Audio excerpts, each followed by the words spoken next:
UAE Ashraf കൂട്ടായ്മ അവതരിപ്പിക്കുന്ന ചിന്താപ്രഭാതത്തിലേക്ക് ഏവരെയും സ്നേഹപൂർവ്വം സ്വാഗതം ചെയ്യുന്നത് അഷ്റഫ് നാറാത്ത്. പ്രിയപ്പെട്ടവരെ, കഠിനമായ ചൂടിൽ ഭൂമി വെന്തുരുകുകയാണ്. മനുഷ്യരായ നമുക്ക് ദാഹമകറ്റാൻ പല വഴികളുണ്ട്.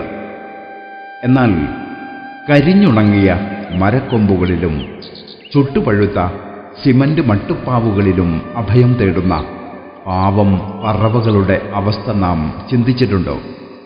നമുക്ക് ചെയ്യാവുന്ന ലളിതമായ ചില കാര്യങ്ങളുണ്ട്. വീടിൻ്റെ മുറ്റത്തോ ബാൽക്കണിയിലോ തണലുള്ള ഭാഗങ്ങളിൽ പരന്ന മൺപാത്രങ്ങളിൽ വൃത്തിയുള്ള വെള്ളം വയ്ക്കുക. പ്ലാസ്റ്റിക് പാത്രങ്ങളെക്കാൾ മൺപാത്രങ്ങൾ വെള്ളത്തിന് തണുപ്പ് നൽകും. പാത്രത്തിലെ വെള്ളം ദിവസവും മാറ്റാൻ ശ്രദ്ധിക്കണം. കെട്ടിക്കിടക്കുന്ന വെള്ളം കൊതുകുകൾക്ക് വളരാൻ കാരണമായേക്കാം. അതുകൊണ്ട് ശുചിത്വം പ്രധാനമാണ്. പക്ഷികൾക്ക് ഭയമില്ലാതെ വന്നിരിക്കാൻ പാകത്തിൽ അല്പം മറവുള്ളതോ തണലുള്ളതോ ആയ ഇടങ്ങൾ തിരഞ്ഞെടുക്കുക. ഓർക്കുക, ദാഹിച്ചു വലയുന്ന ഏതൊരു ജീവിക്കും ജലം നൽകുന്നത് വലിയൊരു പുണ്യമാണ്. നമ്മുടെ വീടിൻ്റെ ഒരു കോണിൽ നാം കരുതി വയ്ക്കുന്ന ആ ഒരു തുള്ളി വെള്ളം ഒരുപക്ഷേ ഒരു മിണ്ടാപ്രാണിയുടെ ജീവൻ രക്ഷിച്ചേക്കാം.